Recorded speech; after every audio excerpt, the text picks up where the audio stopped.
ready for this? I'm going to do my best turkey impression. That was awful. Gobble, gobble. This is A Lil Spooky, podcast about things that spook us, just say a little bit. Things like aliens, cryptids, conspiracies. When you're a college student and you're studying at night in the library, no one's around, you're by yourself, and you just hear a child's laughter from afar. My name is Everett. And I'm Colleen. And that's never happened to me. Has that happened to you? I mean, it's been a while since I was in college, but I was at the university library, and there's like a basement in the library I was at, and a bunch of comfy seats to read and study in. There was just a kid laughing somewhere. Like amongst the stacks of books? Like a floor above me, but I could hear it. Spooky. We're back. We're back. Happy post-Thanksgiving, everyone. We're now officially allowed to start celebrating Christmas. I was still doing the gobble gobble. Yeah, well, I mean, I feel like Thanksgiving can be celebrated year-round. Got to be thankful. Yes. And cherish the At ones all you times. love. Right. Yeah, we back and we ready. Yeah, I hope if you were in North America, you had a great Thanksgiving. Excuse me. Canada's Thanksgiving was like a month ago. Valid point. And I don't know when Mexico's is. I hope if you were in the United States, you had a great Thanksgiving. I hope everyone else's Thursday was real good. Yeah. What are we talking about today? So I picked this topic because I specifically thought you would be interested in it. What if you're wrong and I hate it? I'll be moderately disappointed, but yeah, I don't know. So what is it? Lay it. Today we're on talking me. about one of the most famous spooky stories in world history. This story has been covered in operas, books, plays, and themes from this story are pulled out and put into practically every classic literature story that you were forced to read in your British literature class. We are talking about the ever-popular Faust legend. Oh, I was going to do this at some point. You beat me. Oh, did I? Sorry. Well, we'll see if I cover what you wanted to cover. Okay, cool. All right. So for those of you who are unfamiliar with the concept of a Faust legend, I'm going to give you a quick summary of the original Faust story written in Germany sometime around the 1580s. Mm-hmm. Again, this is just a summary. There's so many interpretations of this legend, but here's a rundown of the main events of what is thought to be the original story. Johann Georg Faust is a well-known, extremely smart scholar in the early to mid 1500s. However, he's exceedingly bored and depressed with his life. He feels like he's learned everything he wanted to learn, and he was in so much despair that one day he unsuccessfully tried to kill himself. Mm-hmm. After this incident, he's like, you know what? Not going to kill myself. I'm going to stand at a crossroad and call for the devil. When the devil appears, they make a bargain. The devil will serve Faust for a set amount of years, let's say 10. I don't know if 10 was the original amount, but that's like the general. Now. Yep, 10 years. And he will bestow Faust with magical powers and all of the knowledge of the world and do his bidding. But in exchange, at the end of the 10 years, the devil's going to come back and drag his soul to the underworld to be enslaved for all eternity. Mm-hmm. And that's essentially the gist of a Faust tale. The events that lead to Faust's damnation differ in a bunch of different stories. But in the classic tales, Faust uses the power as much as he wants. He makes a woman fall in love with him. There's money and power, the whole thing.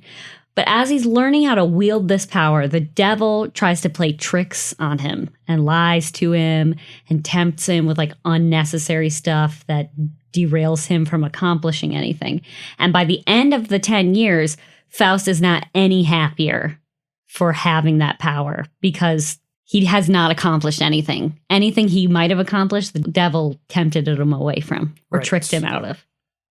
In the original tales, before he gets dragged to hell, he tries to plead for his soul, but it doesn't matter. He's ultimately damned for all eternity. Yeah. In other renditions, written later on, in I believe like the mid-1600s, 1700s, there are people who plead with God for his salvation, and he does ultimately get saved. But the original tales, doomed to hell. And he's irrevocably corrupted by the devil for preferring human knowledge to the divine. He's doomed to hell. You know what I gotta say about this? If we're to assume that the devil and God are real, why should God save you after you sign away your own soul with full knowledge? You're not tricked into doing it. Well, that's the point. I mean, that's the moral of the story. You made the decision, so now you gotta... Well, right, but I'm saying the renditions where it's like God will decide to intervene, like that's some BS. Well, in some cases, it's other people, like the woman that fell in love with Faust dies and then pleads with God to let, because it would make her happy, like that sort of thing. But yes, no, I totally agree with you. I don't know if you'll at some point get to this, but I've heard a few Faust stories where you sign away your soul, and then after 10 years, the devil comes to collect you, and then you can bargain with him again, and if you get 100 other people's souls, then you can save your own. I don't have that written down in my notes, but there are so many variations, and I'll cover some of them. Right.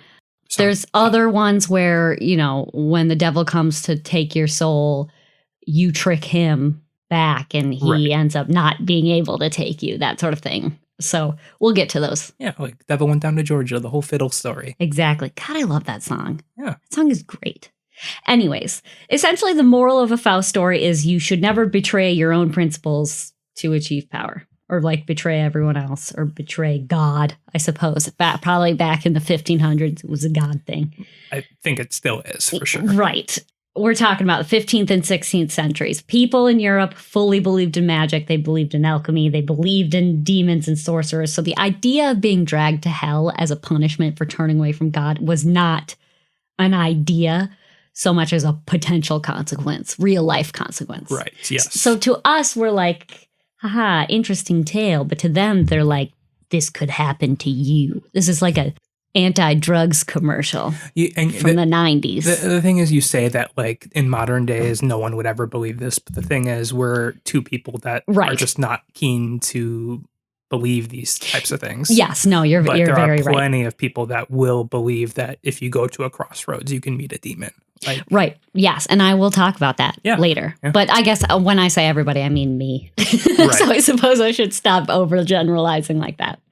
But I would say back then, it was more of a common belief that God was all powerful. If you do anything that he doesn't condone, you're getting dragged to hell. And working with the devil is probably the worst thing you could do. I mean, think of witchcraft, the witch trials. Yeah, you have to they've signed their soul to the devil. Exactly. Devil's book, yeah. So it's like a pervasive theme throughout at least European history. Yeah. I never thought about where it might have come from. I never thought that it was just like written as an original story. I kind of thought it was like vampires, like it just evolved over time.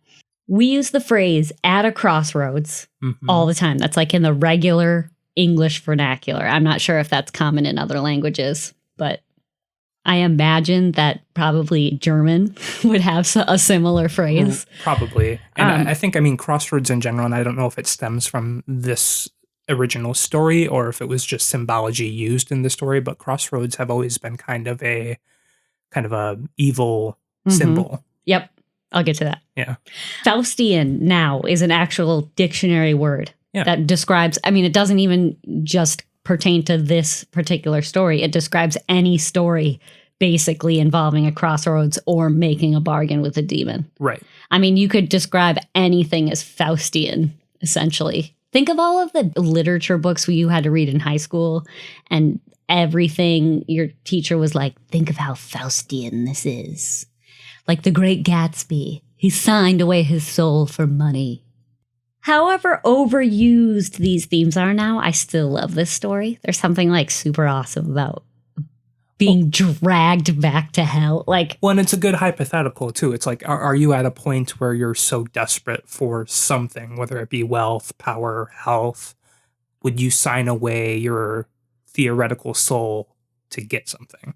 That's funny because that's almost word for word the sentence I had written next to my notes. That's really weird. I think we've been married for too long.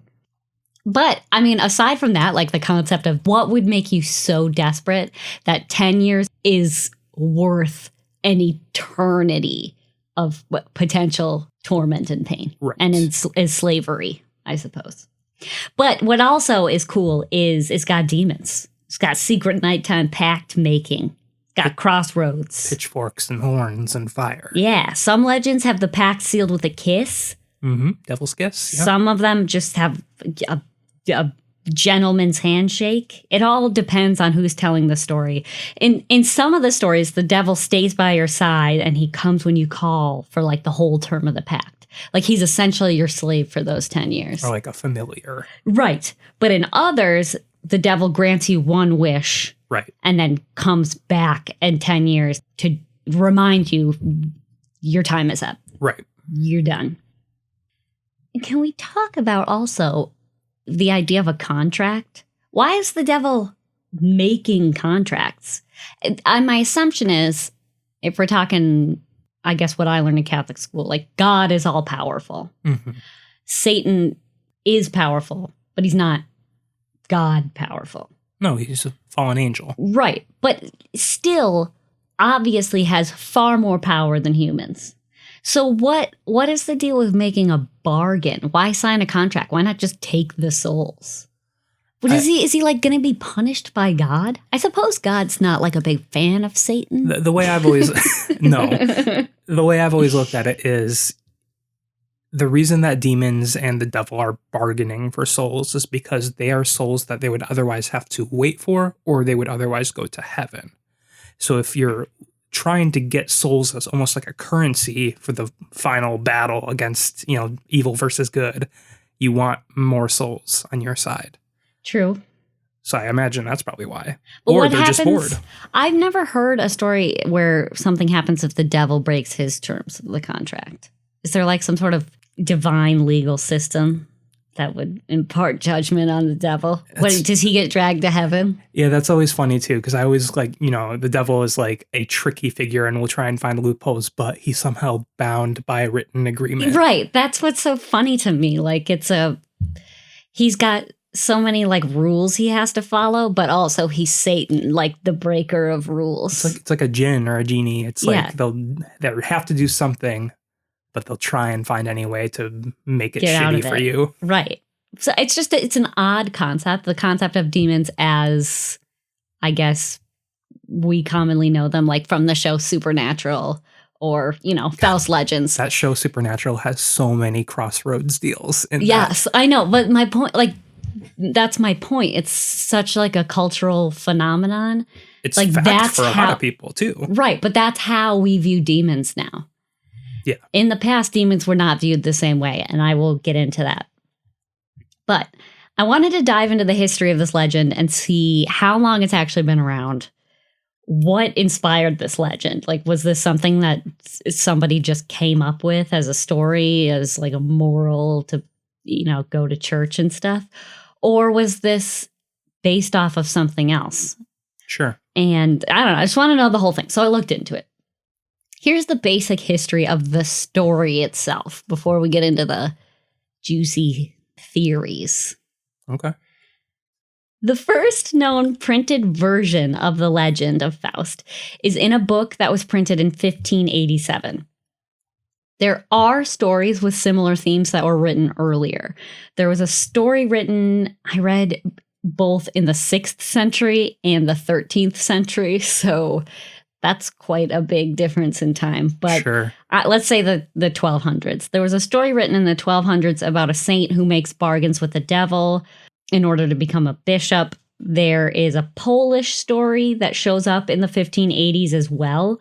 And nobody knows if that Polish story and the German story like influence each other or like just evolved separately. Right. Were two separate stories. But essentially, it has very similar concepts, making a bargain with a demon and then being doomed to all eternity. I mean, my guess, Germany and Poland, they weren't like super exclusive from one another and they came out around the same time. My guess is the story was just popular in both areas.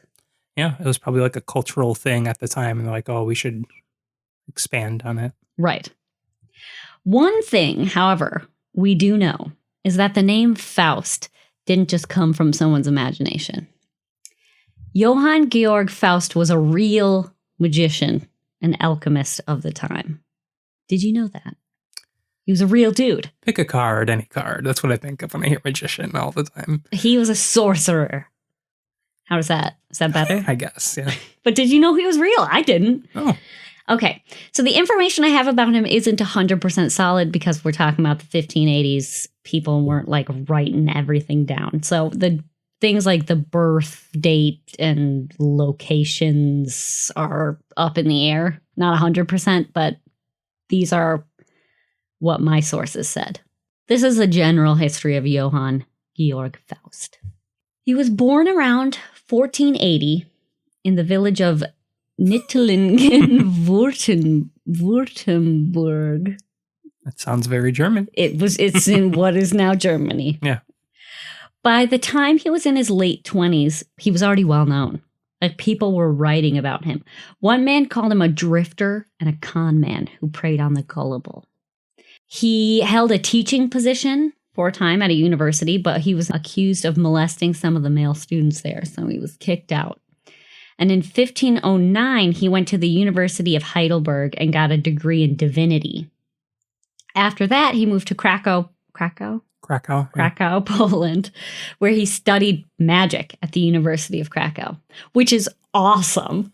At the time, magic was real. I mean, it still could be, let's be honest, but like more people believed in magic, so much so that at a regular university, you could be like, hey, teach me that magic. Getting Rasputin vibes from this man. Like a divine magician that's like is going to school and maybe molesting people too. There's one in every generation. Yeah. So sometime later, he disappears. I don't know. Nothing's written about him. But sometimes later, he shows up at the University of Erfurt in central Germany. I said Ehrfut. Erfurt? I guess. Let's just say that's it. If you know how it's pronounced, if we have any Germans listening to this, 1, I'm so sorry. And 2, tell me how it's supposed to be pronounced. Well, it's close enough. Okay. He shows up at the University of Erfurt in central Germany where he lectured about Homer. And some of his students even said that while he was lecturing, he would conjure up the heroes of Homer's stories. Like a hologram? Like necromancy. So working with dead spirits. Yes. But like, though it's not necessarily conjure up the like actual spirits or ghosts or just an image of them. Because I wouldn't say that's necromancy. You know, I don't know. It was written that he was said to conjure up the heroes of Homer's stories. I mean, my guess is that the heroes of Homer's stories weren't always real people either. So I'm not. The point is he's supposed to be doing some magic shit. I thought Homer's stories always involved the donuts and the beer. Those are the good Homer stories. So at this time, he was well enough known that Martin Luther himself, the great heretic, I suppose. Yeah. That's the word I'm looking for. He himself said that Faust must have made a pact with the devil. In fact, Faust was expelled from the university when the preacher there told him he has to repent from his evil doings. Just because they knew he was like doing magic and stuff? Like, he had a reputation for doing like dark magic. Shady and, shit. You know, like molesting boys, I guess. So you should definitely repent. for that if you're into repenting. But allegedly, Faust did claim that he did indeed sign a pact with the devil and that he trusted the devil more than God, and he refused to repent. In 1523, he visited a tavern in Leipzig where he did magic involving making wine come out of nowhere, and his reputation as a super powerful magician and necromancer just grew. Because magic in general, at this time and even now, is said to be the work of the devil, Faust was expelled from a bunch of cities just for performing magic. People were like, "You witch, get out of here." He was apparently able to correctly predict certain historical events, like none of them were anything that I ever learned about. There was a bishop captured a certain city at the time, that sort of thing. Sure. Like It's predicted obviously events. very important back then, just not very much so anymore. Yeah, and it wasn't like far future events. He was imprisoned for a time, and while he was in there, he showed a chaplain how to shave his beard without a razor in exchange for wine. And the chaplain brought him wine, so Faust gave him a salve to put on his face. Nair. That's what I was thinking, because it melted the hair and the skin off of the chaplain's face. Which, I mean, Nair would totally do that. Maybe he was a magician. Maybe he was Rasputin and he could time travel. Who knows, man? Not much is known about Faust's death, but he died in 1540 or 1541. Legend says that he died somewhere near Wittenberg, but there's a bunch of different cities around Germany that claim to be the place where he died. So sure, people claimed that they saw the devil come tear him to pieces and leave him on a dung heap with his eyes glued to a wall. So that may or may not be true. I mean, maybe it was a tall tale people were telling. I'm just thinking, what's the point of gluing the eyes on the wall if everything's on the shit pile anyway? I don't know, spooky. No matter how he actually died, probably not being dragged down by the devil. But you know what? Maybe. There's this story's about him. Maybe that's why nothing is known about his death for sure. Because he was just taken in the night. Well, ultimately, his influence was so powerful that 40 years after his death, a book about the many sins of Faust was published. It was literally just a book about all the shit Faust did that people were pissed about. And then another book showed up in the 1580s called Faustbuch, which told tales about Faust, the devil, and then the shenanigans that the devil put him up to. And when these works were translated to English, it eventually inspired like the famous renditions of the Faust legend as we know today, and essentially the story I described at the beginning. Yeah. So the Faustbuch basically told the story of Faust, but it didn't. I don't think it included the crossroads. I think that was a later addition. But it basically said, bargain with the devil. Right. Devil killed him. Okay. It seems like Faust himself had the reputation of making a pact with the devil before the official, quote unquote, Faustian legends were ever even written. And he didn't seem to deny it. But if he did make a deal with the devil, where did that idea come from? We know that in the 1500s, Europe was in the grips of the Catholic Church. Martin Luther started branching off, particularly in Germany, in that area of Europe. Yep. But the general consensus, even among Lutherans, was repent, follow God, reject the devil, and you'll go to heaven. That doesn't change over Christianity. I mean, no, that's, common core message. Yes. But the idea of making a pact with a demon to get instant gratification did not originate with the Faust stories. The concepts of demons and crossroads and bargaining for your soul are actually ancient, in fact. And to me, that kind of speaks to an inherent fear in human beings rather than like a learned one. So maybe demons are real. Wait. What do you mean an inherent fear? Like, so why is it like? To me, just because there are cultures all over the world, almost every culture. In fact, actually, that's probably an exaggeration. But dozens and dozens of cultures across the world at all times have had stories about crossroads, have had stories about meeting demons at crossroads, and have had stories of bargaining with the devil. Okay. Like going way, way, way, way, way back. Not just 1580s, not like from the Catholic Church, stemming way back. So Sure. where does that like fear come from? What is that? I mean, if I was born and I was not taught anything, never heard the Faustian legends, it's not something that I would think of myself. You know? Yeah. So where did it come from? Like, where do these fears come from? I'm just trying to think at the most base level. Like in old days where it's just like dirt roads, you know, for travel and trade and stuff. And you do eventually get to a crossroads. Mm-hmm. I'm guessing that's a big hangout spot for like merchants and dealers, probably beggars too.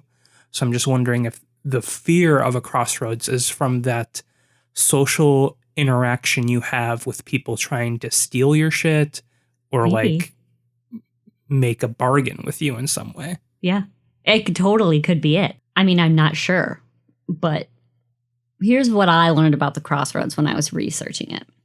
The idea of the crossroads being a scary place and a magical place or an evil place, a place to summon demons. It didn't just originate in medieval Europe. It seems to span all cultures, like I said. So what is it that makes two roads crossing each other so scary to people? And if it shows up so often in human history, should we actually be afraid of them? Like if one culture's afraid and the other culture's afraid, what is it? I mean, it could just be bandits, but it could be something else. Except the spooky. Well, I'm waiting for you to tell me. I thought you were going to give me some examples of like old like onis or something from Japan. Well, historically and cross-culturally, crossroads are seen as a place that exists between worlds. Okay, now here's my question. I'm just going back for a second. Should we actually be afraid of demons? Like, do you know of anybody that has actually attempted to summon a demon at a crossroads? Like, have you ever heard of anybody actually doing that? Or are we all just too afraid of the legend? I mean, I've heard plenty of stories. Like real ones? You ever seen anyone trying to do it? Well, I've never seen anyone do it, and I don't know anyone who's done it, but I've heard famous stories of people doing it. But did they actually, or was it stories? I don't know. That's the thing. Even people who are like, I don't believe in hell. Why don't you just do it then? What are you afraid of? I don't get it. Just do it. Colleen is mad. All right. Sorry, that was a tangent. But let's go back. Historically and cross-culturally, crossroads are seen as a place that exists between worlds. If you're standing at a crossroads, you're not standing on one road or another road. You're not walking in one direction or another direction. You're literally in this in-between state where you are both on one road and the other road. Okay. The concept of it being otherworldly is the exact same. For some reason, at a crossroads, you are both in the human realm and in the spiritual realm. In the same way that the roads are crossing, the worlds cross. Okay. This is just an observation of my own, but it's interesting to me because roads, and therefore the crossroads themselves, are man-made in most cases, right? Right. So how is it that they came to be intersected with the spiritual world? Like, did city planners know more than the rest of us average people, or what? Like, do humans have the power to manipulate the spiritual world and where it might cross the human world? That's an interesting thing to think about. Well, and also maybe just on the other side of the spectrum, maybe whoever is in the spirit realm is just able to choose where they come in. True. So it's just the crossroads makes sense. I don't know. Yep. I also think, again, and this is just my interpretation, I don't think a crossroads always means two roads crossing. I've always heard, and I'm not sure where I heard this, like if my grandma told me this as a kid or if I read it in a book or something, that the spiritual world and the human world intersect at any meeting point. So like where the sea meets the sand, or where the forest meets the not forest, like just meeting places, intersecting places. Sure. Okay. So perhaps like in the way back times, that's what they meant when they said crossroads. And if that's the case and it's a naturally occurring phenomenon, then I can see the spirit world naturally connecting there, I suppose. It's just interesting to me if we're talking about actual physical roads that humans created, that somehow the spirit world interconnects in something that was man-made. I don't know. I've been thinking about that for a while. So the idea of a crossroads being a magical place goes back to ancient times. In ancient Greece, people would leave meals for the goddess Hecate at each new moon. In Roman mythology, Mercury was honored at the crossroads, which was interesting because Mercury was also known to be crafty and deceitful. So perhaps that's what carried over to medieval Europe. Obviously, the Romans were involved in Europe. The Danes also sometimes worshipped Odin at crossroads. In Anglo-Saxon times in the UK, criminals and people who died of suicide were buried at a crossroads. And I think, criminal punishment and executions were also often held at the crossroads as well. And I think the idea for that was the dead would be confused by the many roads and like not be able to return to the settlement. That's if we're talking about criminals being executed and buried. In terms of the suicide, I think it's because they weren't necessarily allowed to be buried within the settlement. Yeah. But that I don't know. Obviously, I am not that old. I'm just thinking with like executions, crossroads makes sense too, just because it's a meeting point from different areas and that's a public event. Yeah. So right. Easy to get to. Yeah. In ancient Romanian belief, a demon could be summoned at a crossroads by drawing a magic circle and offering a copper coin as payment. So that's like way closer to the Faust tale. Yeah. In the form of African magical spirituality known as hoodoo, the crossroads actually represent the rising and setting of the sun and like the overall cycle of life and death and rebirth. With the center of the crossroads being where communications between worlds can occur. Exactly the same as spiritual world crossing over with the human world. So this is a concept that spans cultures. For the Yoruba people of West Africa, the deity Eshu Elegba lives at a crossroads, and people leave that deity offerings. Okay. The customs of sacrifices and offerings left at crossroads could have been because a lot of people believed that spirits travel the highways like people do. So you'd be more likely to encounter a spirit at a crossroads. Again, I think that's interesting. Why would spirits be wandering the highways? And that's another legend that we hear a lot. A lot of like ghosts traveling the highways. Ghosts asking for rides. The white woman, doesn't she usually stand on the highway? That was kind of going to be my point too. Are we talking about ghosts or spirits? Because if it's ghosts, I think in this case it's non-mundane, spiritual, anything. Well, right. So I'm just saying if they're like ghosts or spirits of humans, like that would make sense that they're still traveling the roads. Sure. But like if it's a natural spirit, like the spirit of a tree or something, then why would they be on a highway? Right. It's just an interesting thing. If you were to ask me, hey, where do ghosts live? I wouldn't be like I-95. Well, they live in our house. That's the history of crossroads. That's like the general consensus. I don't know farther back than that. Crossroads just seem to have always held a significance for human beings. Sure. Meeting places, crossroads. But what is it about demons then? So like, I can see why the crossroads would bring you closer to the supernatural because the worlds intersect. But why is it that the beings encountered at a crossroad are always evil tricksters? Well, not always. Based on all of the examples you gave, a lot of those were not evil Those deities. were gods, right. But when we hear of people making deals at a crossroads, it's not with like an angel. It's always with a demon. Sure. Oh, that makes sense. Seems like pretty much every culture has a demon or a trickster or some sort of evil, malevolent spirit that wishes you harm. And are these demons or the devil or whoever it is you're making the bargain with, is it a devil or is it just a trickster? because it also seems to me that this entity is trying to deceive you basically for its own personal gain. Right. And practically, again, every culture has myths or legends or religious beliefs that involve tricksters, whether they are gods or humans. You got Loki, you got Kokopelli, you got Prometheus, you got Maui. There's tons of them all over the place. I feel like Loki is the most well-known one right now just because of Marvel. But right. Yeah. Essentially, they understand the difference between right and wrong, but they don't like recognize the rules of society as applying to them. They're like, it's chaotic neutral. It's like they do what benefits them at the time. Yeah. They don't have allies and enemies.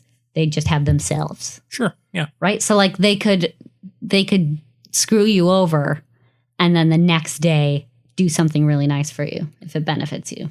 Them. Yeah. Yeah, they can realize like, hey, it might be better if I keep this person close or something. Right. So sometimes these tricksters benefit humans. Like Prometheus stole fire and gave it to the humans. Mm-hmm.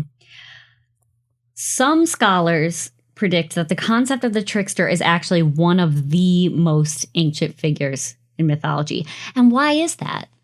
Why is a trickster and not like an all-powerful god the most ancient mythological being? I think that's crazy. I think it's because tricksters, in my mind, represent basic humanity. Every man for himself. Yeah, self-centered.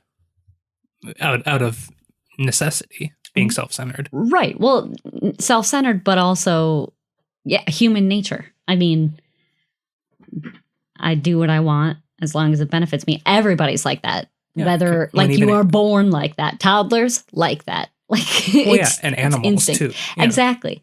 So the stories about the tricksters would have come up because, you know, you're trying to explain to people why it's important to maintain social order. Every man for himself is not necessarily a good plan if you are trying to live in a community and survive as a people. Right. At some point, you have to sacrifice things for the betterment of the group. And a trickster is not about to do that. Trickster myths where the trickster's deeds backfire are like moral lessons about misbehavior. You know, like the trickster shouldn't have done that anyways. Or it could be a moral lesson about how a powerless person, like there are some trickster tales about small forest animals triumphing over a lion or something. And the moral of that story is like a powerless person can triumph over a strong one if they use their brain. Right. Here's the thing, though. The devil in the Faust legends is a trickster. I mean, he provides Faust with exactly what he asks for and no more. And then he goes about and he provides temptations and lies just to see what happens. It doesn't necessarily hurt Faust or benefit Satan because Faust is not going to break his end of the bargain.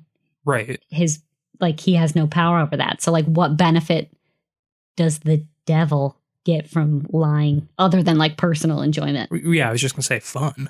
Right.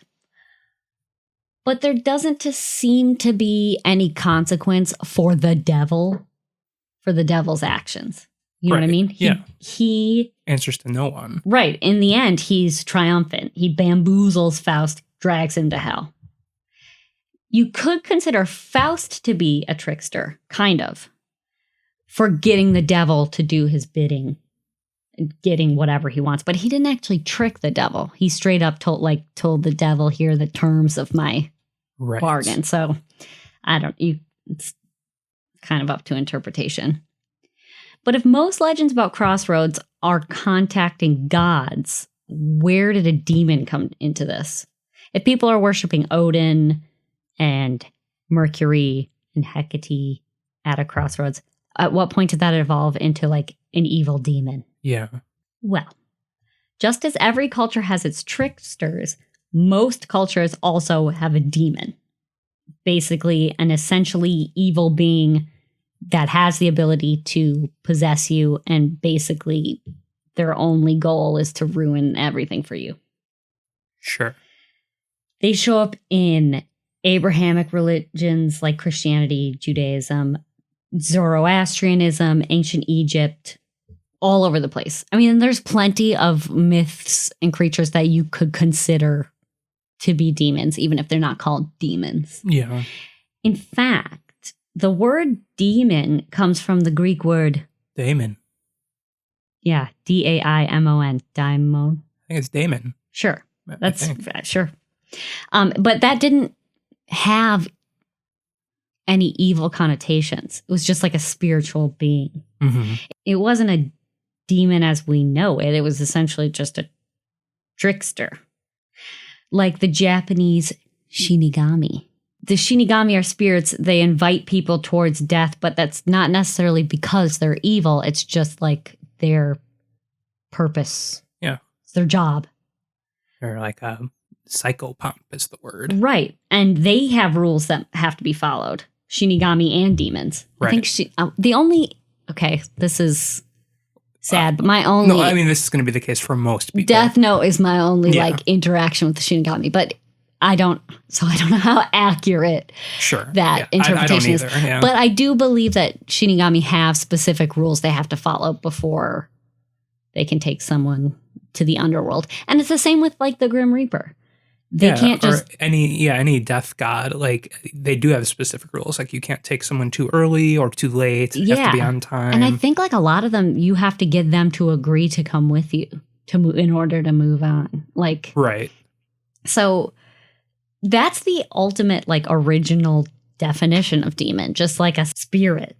But when Christianity came over, that like morally ambiguous daemon was turned into an evil demon whose sole purpose was to drag you to hell. So maybe these evil gods were a way to explain to themselves that like you're not responsible for your own actions. Demons made you do it. You are perfect because God made you perfect. Any temptations come from the devil, and that's why you need to avoid them. But it's certainly not your fault. You know what I mean? It just feels like a way to explain away bad behavior. Every modern religion needs an antagonist. Right. So now, in a historical context, the Faust legends make sense. An evil warlock makes deals with Satan at a crossroads in exchange for favors. So essentially, it's just a bunch of ancient concepts tied together and given a name. Faust legends. That's the history of the Faust legend.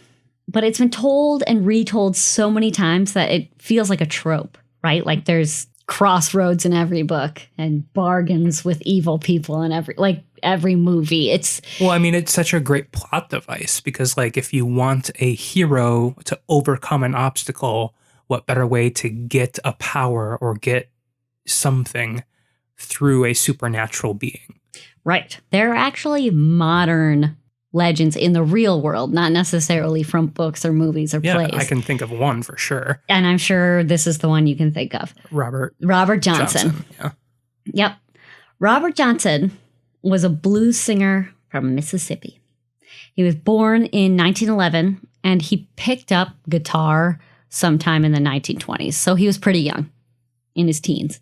He was known as like a fairly mediocre guitar player. He was a traveling musician. Like he wasn't particularly good. But in 1930, his wife and child both died in childbirth. And he just like dropped out of the public eye. But he shows back up 6 years later in 1936 as an insanely good guitar player. And he recorded 29 blues songs, including The Crossroad Blues and Hellhound on My Trail. Mm-hmm. And the thing is, he not only became like a spectacular guitar player and musician, he invented methods of playing music. Right. Like at the time, most people were just using the guitar as like a backup to their voice. But he used it like he played the rhythm, he played the bass lines, he sang. Like it was just a new method. It was amazing. And it's influenced music as we know it today. Pretty much everything you hear other than like Well, I guess you could even argue things like techno, dubstep, Yes, EDM. just certain concepts. It all comes from the drum and bass and then guitar. Mm-hmm. So what's weird is he died at age 27, 2 years later, in 1938. He got sick after playing at a party, died 4 days later. The legend is that after his wife and child died, he devoted himself to the guitar, right? And in his depression, he was like playing guitar at a crossroads, like just sitting there playing guitar. And the devil appeared. And he asked the devil to tune his guitar, which sealed a pact for his soul in exchange for money and women and fame, which he got. And that is when he popped back up in Texas, a remarkably better guitar player than when he was last seen. And he shot into fame. He wasn't necessarily famous during his lifetime, but he became massively famous soon after his death. And his untimely death is said to be the devil coming back to claim his soul. And he went from a nobody to a master of the blues. And I mean, if you go back into his works, like I said, he wrote something called Crossroad Blues and Hellhound on My Trail, which are two obvious Faustian tropes. Right. If you don't know, hellhounds in some legends are beasts sent to collect those who have sold their souls and drag them back to hell. So like maybe the demon's too good for you and like just sends one of his dogs to come get you, in case you didn't know what that was. Hellhounds can also guard the gates to the underworld too. Right. So it's kind of one and the same. Right. Robert Johnson's family has come out and said like, hey, like, that's not true. Right. Yeah, I know there is definitely a lot of, like, I guess, like, pushback on this, but, like, it is so famous, this story. Because he just inexplicably returned and was amazing.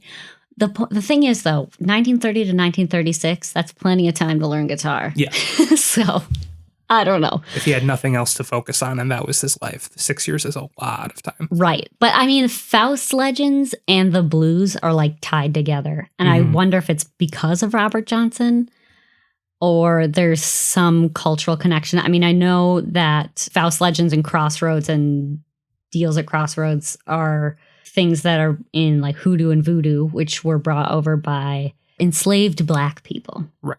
When you could just the blues are essentially that's well, yeah, that's what I was going to say. You could go as simple as saying blues music comes from, you know, a very sad mentality. Like, I mean, not overall, but like it's just kind of like blues.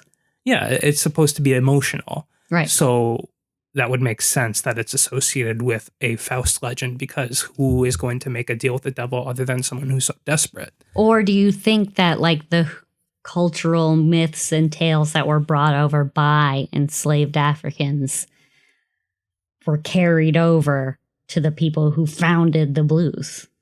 Probably more so that. There could be a little bit of both. Anyways, that's Faust. That's a Faust legend. I love it. But are you interested in learning how to sell your soul? First off, if you were in a bargain for your entire eternity, what would you... what's worth it? I don't think there's anything worth it. There's nothing I want, really, that I would ever sell my theoretical soul for. Right. Exactly.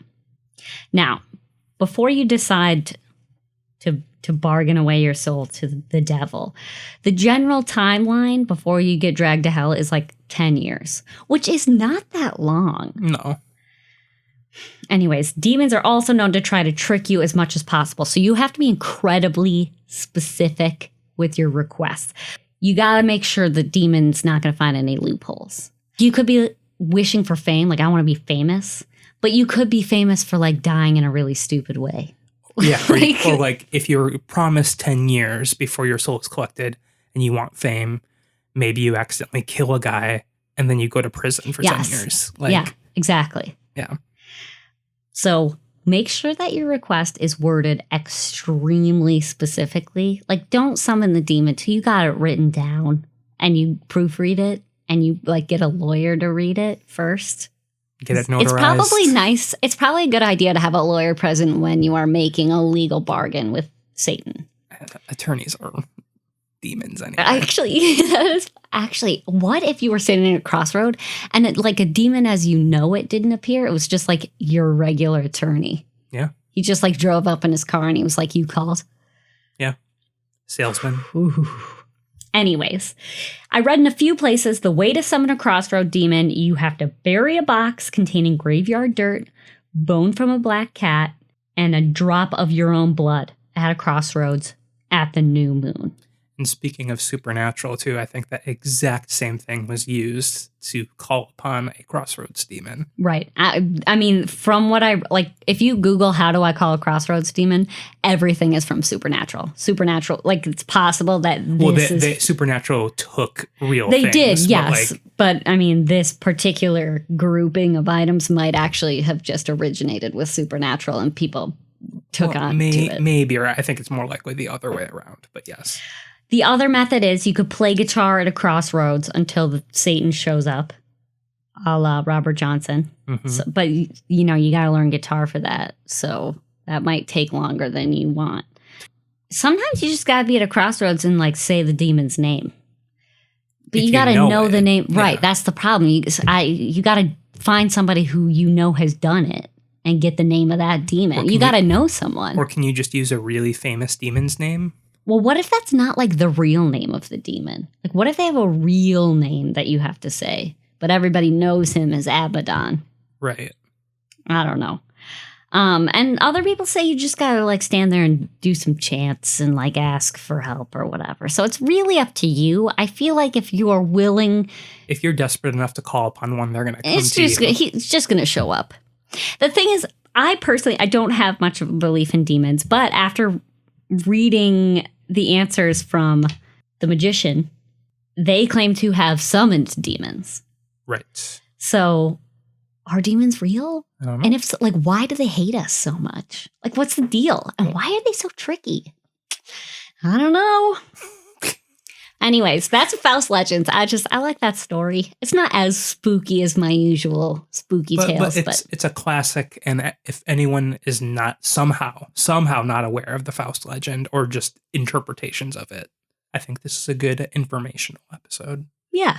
It was more of a history lesson about demons and also my ponderings on whether or not demons are real and stuff. We'll see. One's going to show up die, now. You will find out. So we have a story. A listener sent us a story. His name is Johnny. He sent us a message on Instagram, I believe, right, Colleen? Yes. He sent us 2 stories. So we're going to read one today and we'll say one for next week. Yes, one today and then we'll... And they're both really good. I had a great time reading these stories. So he just prefaced it by saying this is, at least in his experience, 100% real. And he just kind of gives some background here too first. So he says, I'm 42 years old and was born and raised in central Scotland. I was raised in a non-religious home, although my parents were strict when it came to discipline and respect. They never pushed their beliefs or non-beliefs onto myself or my 2 older siblings. This encouraged me to find my own truths and journey whilst growing up. So I would research all sorts of topics relating to religion and the paranormal because I needed answers. I'd read everything from ghosts, poltergeists, psychic abilities, to faith healing, cryptids, and many other paranormal or supernatural things. Ultimately, in my arrival at atheism and a strict non-believer and on occasion debunker.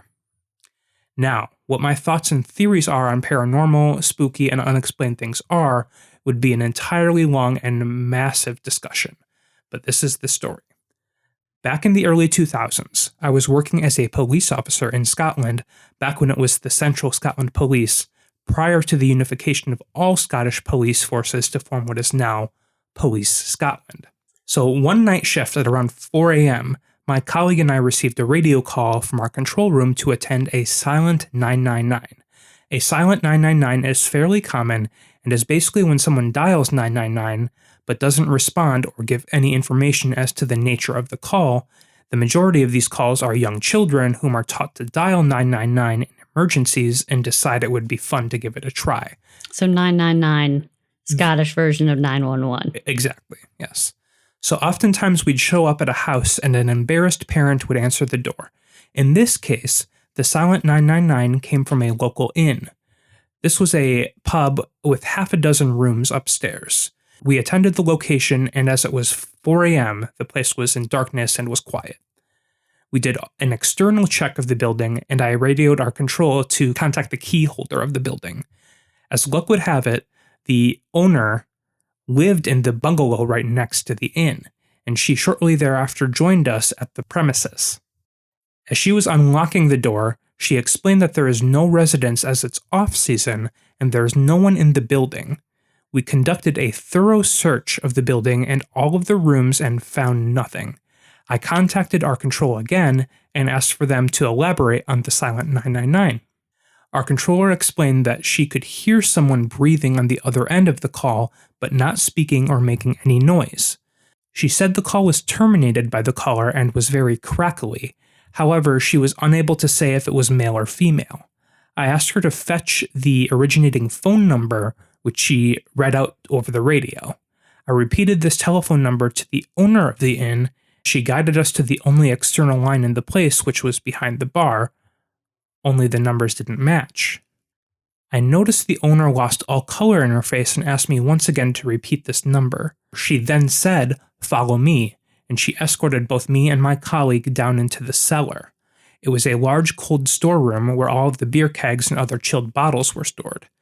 She took us across the opposite side of the room where an old bureau was sat, an old oak dusty desk. She opened the bottom drawer and produced one of those old rotary-style phones. It was yellowed with age. She indicated to an old phone line on the wall and stated that back in the late 80s, this phone was connected down here. It used to sit on the desk, and the phone number was written on the middle of the rotary mechanism and had a clear plastic cover over it. It was the number from which the silent 999 call had come from. But that phone's been dead for 30 years! That is very weird. That's awesome. That's like a horror movie trope. Like an unplugged phone ringing and you hear crackly breathing on the other end. And it came from a completely empty and locked building too, not plugged in.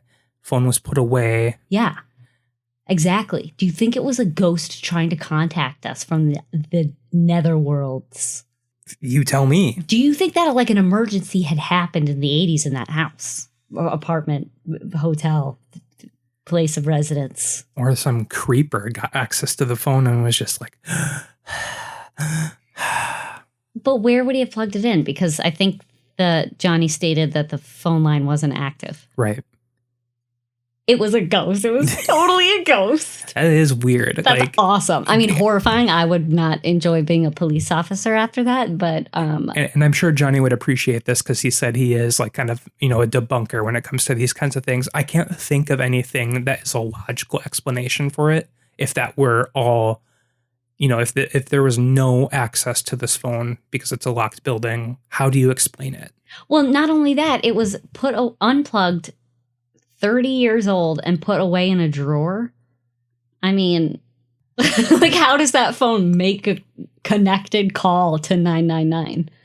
That's the weird part. You know what else is spooky? What? That they chose the number 999 because that would be such an easy number to misdial because it's all the same digit. I think and this might be a total lie, I don't know, but I always heard that the reason 911 was chosen here was because the buttons were so far away from each other. Right. It'd be harder to accidentally dial it. But I mean, like now with a smartphone, that really doesn't matter. I butt dial people all the time.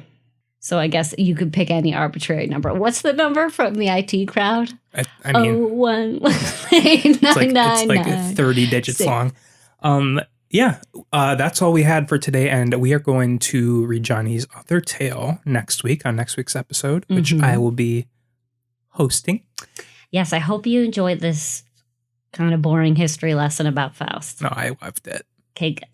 And if you have your own story you would like to send to us and read on the podcast, or if you have written a story, or if you want to send us any stories you come across in the news or anything like that, send it over. You can send it to either Instagram, Twitter, or Facebook, or at NerdSlothHQ. Or you can email us at podcast@nerdsloth.com. Anyway, thank you, Johnny, for those stories. Thank you for listening. Yeah. Across the pond. Going to have our new podcast soon. Just wanted to plug it again. We're going to have a Norse mythology podcast, so stay tuned. That's coming soon. All right. Well, have a great week, and we will talk to you next week. Okay. We love you. Bye. Bye.